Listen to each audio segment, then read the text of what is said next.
Hello everyone.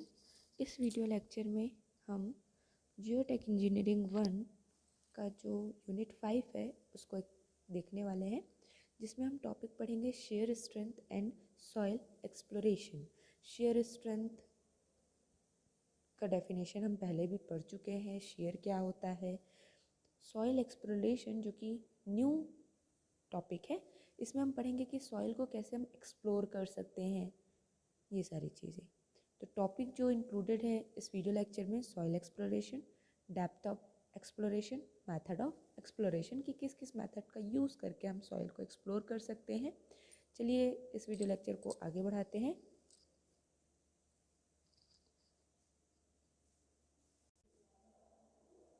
अब जो shear strength के बारे में हम देखेंगे, शेयर स्ट्रेंथ क्या होता है। When soil is loaded, shearing stresses are induced in it. For example ये सॉइल मास है, इसमें अगर हम कुछ लोड अप्लाई करते हैं तो इसमें एक स्ट्रेस जनरेट होगा, खिंचाव जनरेट होगा। When the sharing stresses reach a limiting value, जब शेयर स्ट्रेस जो है एक मैक्सिमम वैल्यू में पहुंचता है, जब डिफॉर्म होने वाला हो। Shear deformation takes place leading to the failure of the soil mass। एक लिमिटिंग वैल्यू मैक्सिमम वैल्यू तक पहुंचेगा, उसके बाद क्या होगा, सॉइल में क्रैक्स जनरेट होंगे। तो एक पॉइंट जिसके जस्ट बाद सॉइल डिफॉर्म होने वाला है, उसे ही हम बोलते हैं शेयर स्ट्रेंथ कि डिफॉर्मेशन ना हो सके, उतना लोड वो रजिस्ट कर ले, उतना उसकी कैपेसिटी है सॉइल मास की कि वो उतने लोड को रजिस्ट कर सकता है। द फेलियर में be in the form of sinking of footing, footing में सिंकिंग हो सकता है। Movement of a wedge of soil behind a retaining wall, अगर कोई रिटेनिंग वॉल है उसके बिहाइंड में सॉइल मास है तो उसमें मूवमेंट होगा तो डिफॉर्मेशन आ सकता है। थर्ड है the slide on earth embankment, कोई सॉइल किसी जगह पे रखा हुआ है तो वो स्लाइड हो जाए, ठीक है। फॉर एग्जांपल ये सॉइल मास है, अब डिफॉर्मेशन होना है तो क्या होगा, ये इंक्लाइन वे में सॉइल स्लाइड हो जाएगी, जैसे कि सॉइल ये इसको हम बोलते हैं सॉइल डिफॉर्मेशन। चलिए आगे देखते हैं। The shear strength of the soil is the resistance to deformation by continuous shear displacement of soil particles or on masses upon the action of a shear stress। shear strength क्या होता है? shear strength को हम soil का वो resistance बोलते हैं कि जो soil को deform होने से रोक सके, उसको displace होने से रोक सके। चलिए आगे देखते हैं। मोहर सर्कल के बारे में हम पहले भी पढ़ चुके हैं। मोहर सर्कल को एक्सप्लेन करेंगे अब हम। Through point in a loaded soil mass, uncountable plane passes and stress components on each plane depends upon the direction of the plane. एक पॉइंट पे हम मोहर सर्कल ड्रॉ करेंगे जिसमें अनकाउंटेबल प्लेन पास होगा। हम कंसिडर करते हैं सिर्फ 3 plane, x y z direction पे। अब ये डिपेंड करेगा, प्लेन जो है डिपेंड करेगा उसके डायरेक्शन पे कि किस डायरेक्शन में हम वो पॉइंट ले रहे हैं। It can be shown that there exist 3 typical planes. 3 plane हम कंसिडर करेंगे जो कि म्यूचुअली ऑर्थोगोनल होगा, on which the stress is completely normal and no shear stress act. अगर जो शेयर स्ट्रेस है, शेयर जो है वो कम्प्लीटली नॉर्मल है प्लेन के, तो कोई भी शेयर स्ट्रेस एक्ट नहीं करेगा। This plane are called principal plane. उस प्लेन को हम बोलते हैं प्रिंसिपल प्लेन। जिस प्लेन में शेयर स्ट्रेस एक्ट नहीं करता है, नेग्लिजिबल होता है और वो प्लेन नॉर्मल होगा। The normal stress acting on the plane are called principal stress. जो नॉर्मल स्ट्रेस है, जो कि प्लेन के नॉर्मल एक्ट कर रहा है जो स्ट्रेस, उस स्ट्रेस को हम बोलते हैं प्रिंसिपल स्ट्रेस या फिर प्रिंसिपल प्लेन। चलिए आगे देखते हैं। देखिए, दीज प्लेन्स आर, फर्स्ट है major principal plane, intermediate principal plane और थर्ड है minor principal plane. Major, minor और ये एक जेड एक्सिस। ये डायग्राम से क्लियर हो रहा होगा। ये जो सेकेंड डायग्राम है, अपवर्ड डायरेक्शन में ऊपर की तरफ प्लस लेंगे हम, बॉटम में minus. Same left side positive, right side positive, left side negative. Vertical direction में टाउ, बाकी एक्स डायरेक्शन में और वाई डायरेक्शन में होगा हमारा सिग्मा। चलिए आगे देखते हैं। देखिए ये एक सॉइल कंसीडर किया गया है, ये फेलियर प्लेन है जो कि एक्स एक्सिस से अल्फा एंगल बना रहा है। ये सिग्मा 3 जिसको हम सिग्मा एक्स और ये सिग्मा वाई। टाउ ऐसे एक्ट करेगा जो कि शेयर स्ट्रेस है। चलिए आगे देखते हैं। Figure shows a soil element subjected to 2 dimensional stress system. हमने एक सॉइल कंसीडर किया जो कि 2 डायमेंशनल स्ट्रेस सिस्टम को शो कर रहा है। From the consideration of the equilibrium of the element one gets the following expressions for the normal stress, जो कि 2 स्ट्रेस शो करेगा, नॉर्मल स्ट्रेस और शेयरिंग स्ट्रेस, जिसे हम टाउ बोलते हैं। And any plane M an incline at an angle alpha with x direction. देखिए इस डायग्राम में जो ये एम एन प्लेन है वो एक्स डायरेक्शन से अल्फा एंगल बना रहा है। तो इससे हमको दो एक्सप्रेशन मिलेंगे, एक सिग्मा का मिलेगा और एक टाउ का मिलेगा। ये फॉर्मूला हमको ध्यान रखना है, न्यूमेरिकल सॉल्व करने में यूज़ किया जा सकता है। वे sigma y and sigma x जो कि normal stress on perpendicular plane perpendicular to y and x axis respectively.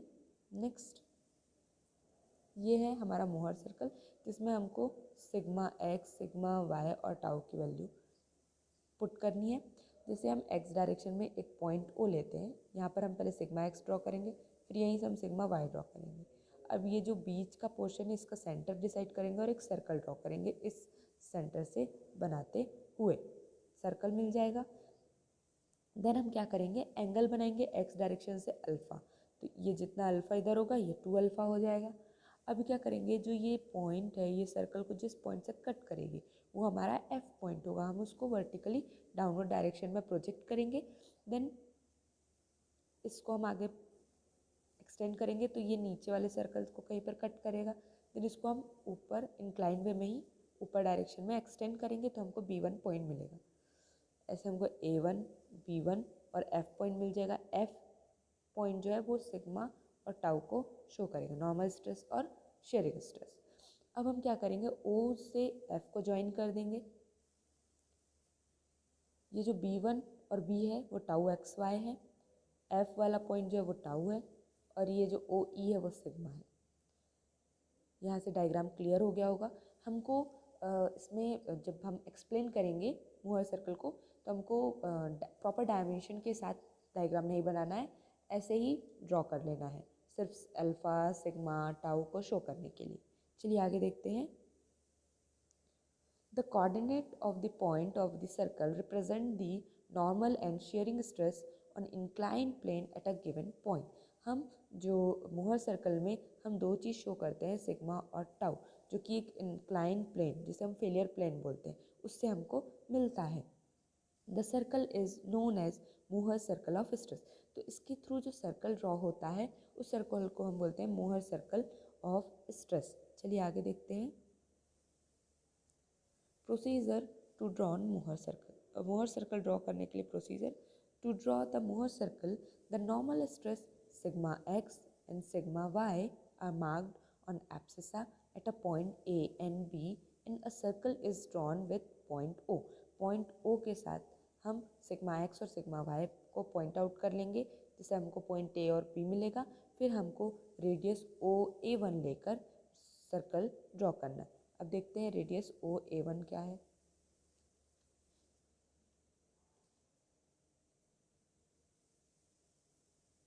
ये OA1, यहाँ से हम क्या करेंगे, रेडियस लेंगे और एक सर्कल ड्रॉ कर लेंगे।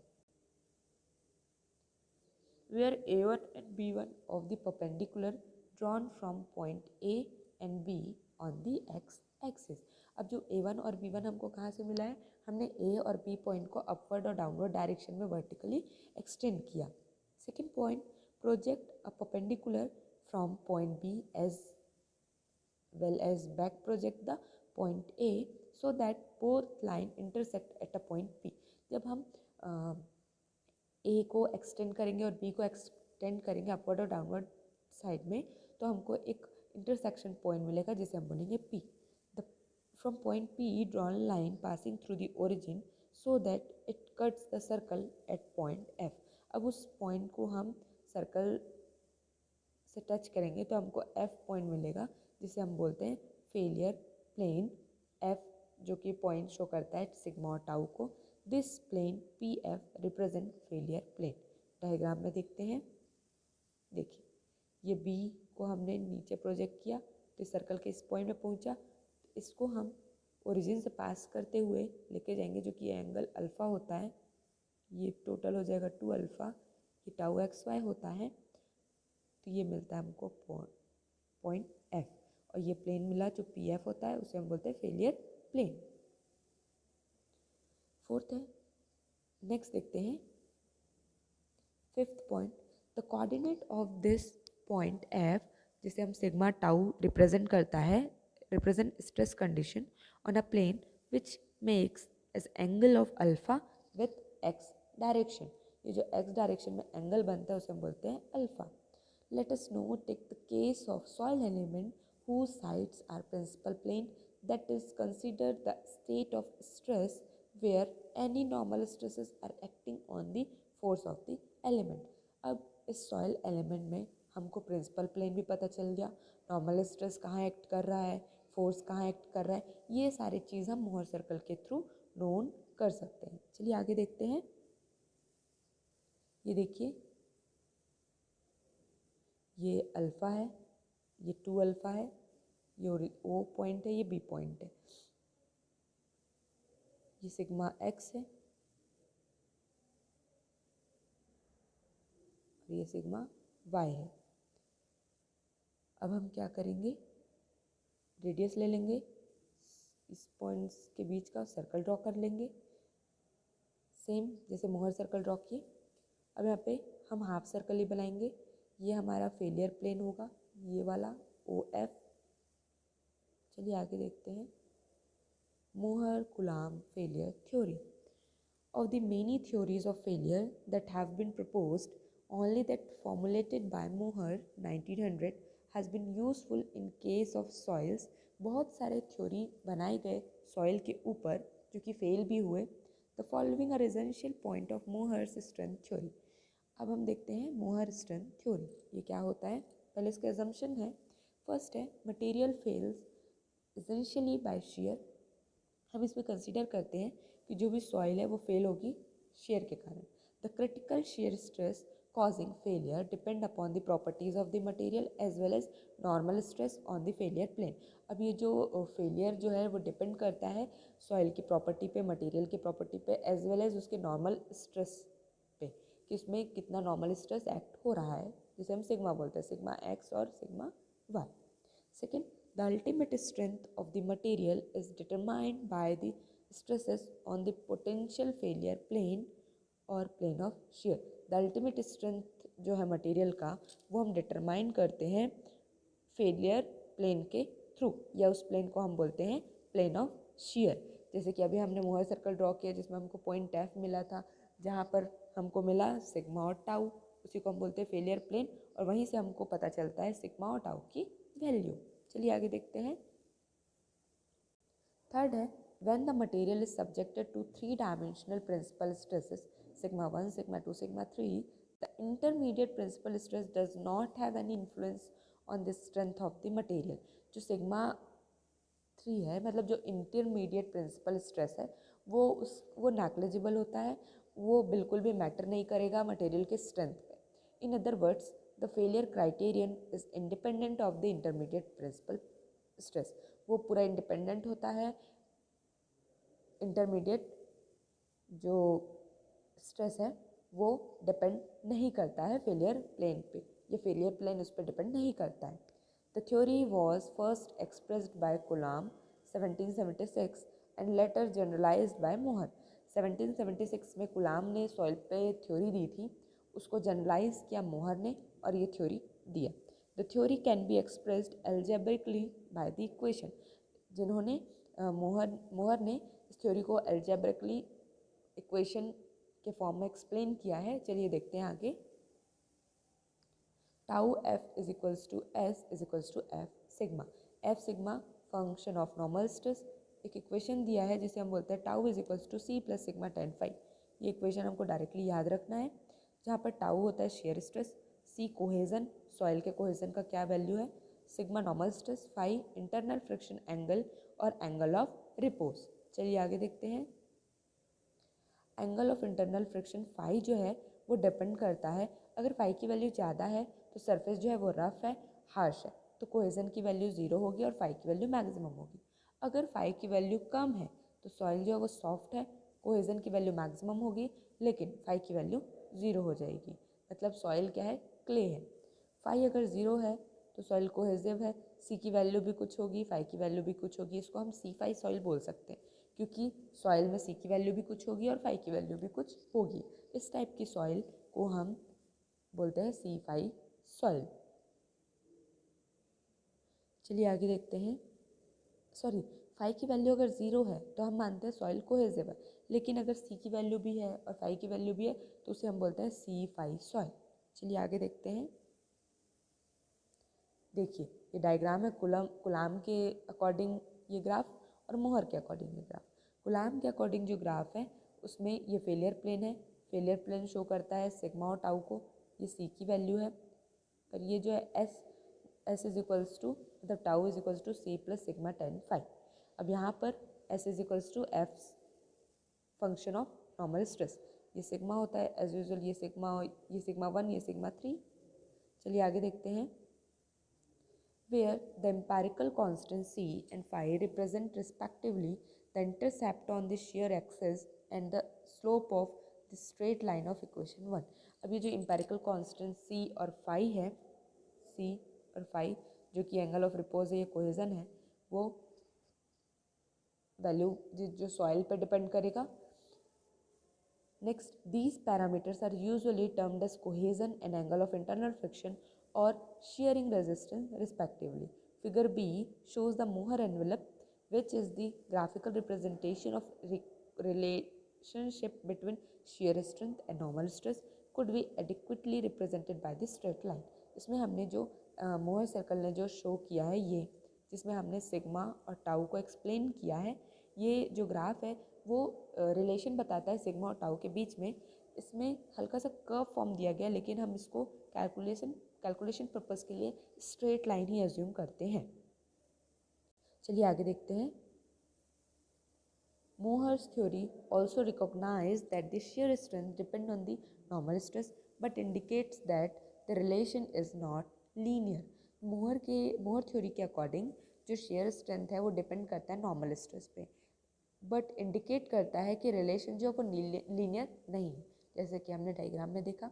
The strength theory upon which the Coulomb and Mohr strength line are based indicate that definite relation exists among the principal stresses, the angle of internal friction and the inclination of failure plane। इसमें जो strength theory है, मोहर की जो theory, कुलाम की जो theory है, उसमें ये जो रिलेशन है वो बताता है प्रिंसिपल स्ट्रेस के लिए, इंटरनल फ्रिक्शन के लिए और फेलियर प्लेन के लिए, जबकि मोहर सर्कल में सिर्फ नॉर्मल स्ट्रेस और शेयर स्ट्रेस के बीच में रिलेशन बताता है, और ये भी इंडिकेट करता है कि जो रिलेशन है वो लीनियर नहीं है। Next, the curve failure envelope of Mohr is often referred to as a straight line most of the calculation purpose. बहुत सारे कैलकुलेशन पर्पस के लिए हम मोहर का जो कर्व सरफेस मिलता है उसको हम स्ट्रेट लाइन अज्यूम करते हैं। नेक्स्ट देखते हैं। For an ideal pure friction material, अगर हम बात करें प्योर फ्रिक्शन मटेरियल की, such as straight line passes through the origin, तो जो स्ट्रेट लाइन है वो डायरेक्ट उसके ओरिजिन से पास होगा। Figure A, how ever dense sands exhibit a slightly curved straight line indicates by dashed line। Figure B represent purely cohesive plastic material for which the straight line is parallel to the sigma x। Diagram देखते हैं इसका। First जो diagram है वो purely friction material है, ये देखिए, जिसमें फेलियर प्लेन को exhibit a slightly curved straight line indicates by dashed line।